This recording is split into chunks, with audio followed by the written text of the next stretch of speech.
A week and a half ago, I was able to witness one of the most amazing things that I've seen with our youth group at winter camp up at Crooked Creek. And it was life-changing for almost all of the students that were there. Bonding time with all those guys. Yeah. A lot of growth. We all just kind of got to the point where we were all just having fun and we were our own little group, and it was a great opportunity for us to just get together and have fun. Dodgeball was probably the best because that's, I think, when all of the youth group really became a family. I really liked the worship time because It was so he sang songs that really got to me, and I just realized a lot. We all feel comfortable with each other. Yeah. We can say anything we want and no one will judge us in this group. We feel a lot closer to each other than before. We spent a lot of time together and had a lot of fun. And then we also had serious moments and stuff too. They started to battle their flesh and battle knowing that they were going to have to go back into the real world after camp was over. And to see that battle of them not wanting to go back to who they were and wanting to step into who God wants them to be. We started to talk about how you can be free and how you can center yourself around God. And getting home, I've just been able to focus more on making God my first priority before anything else goes. After I got home, I started trying to cut away stuff that wasn't getting me any closer to God, and stuff that was pushing me in the wrong direction so I can move forward. Stuff influences you, so on my iPod I took off all the songs with stuff that wasn't appropriate, and so that made me feel pretty good. I'm reading the Bible every day. Me too. Yeah, nice job. reading the Bible. Yeah, we all started We that. all Yeah, are we're all reading the Bible every day.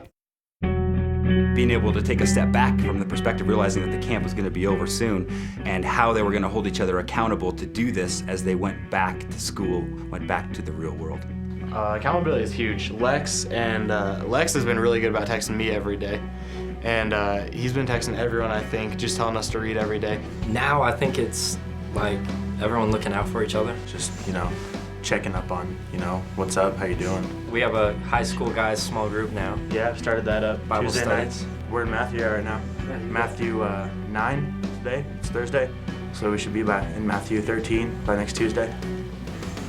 I didn't really talk to my friends about Jesus or anything, and afterwards it just kind of hit me that I need to tell them, and so I started talking to my friends about it, and I got one of my friends into reading the Bible. So When I went to winter camp, I actually saw myself. I was like, wow, I'm letting a whole bunch of things affect me that could be bringing me closer to God, but instead they're pulling me away. It really opened my eyes and made me realize how much I need a relationship with God and how I need to become closer to God, and it really changed my life for the better.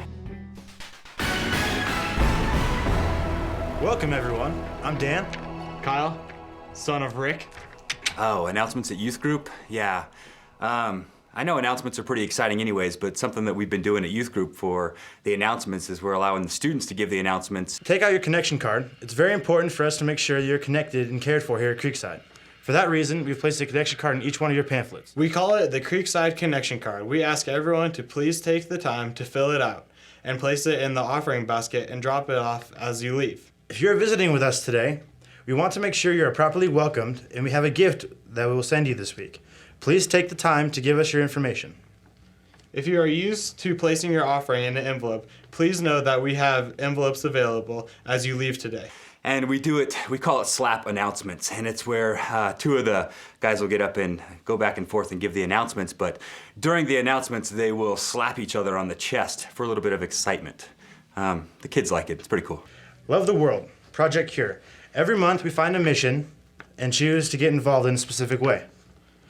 This month, we have been collecting medical supplies to make first aid kits for kids around the world. Every Sunday, many of you have brought medical supplies to church, or you have already made a kit yourself. We ask all of you to bring everything else you can by next week. This is the last Sunday to bring supplies. Next Sunday, we will be assembling these kits in the lobby after church. Then we will be taken to Project Cure and sent around the world. Please bring your last load of medical supplies next week and be prepared to assemble a kit or two after church with everyone else. Party with a Passion, March 28th. Oh, pastor. Well, I don't know why I said that. Party with the pastor, March 28th. Many of you have visited Creekside in the last few months, and we want you to welcome you with a party. If you are new to Creekside and would like to meet your pastor, elder, and staff, please come to a party with a pastor on March 28th after this service. This will be a time for you to hear more about our church and how you can get involved. It will be about 30 minutes of your time right after service the last Sunday of this month.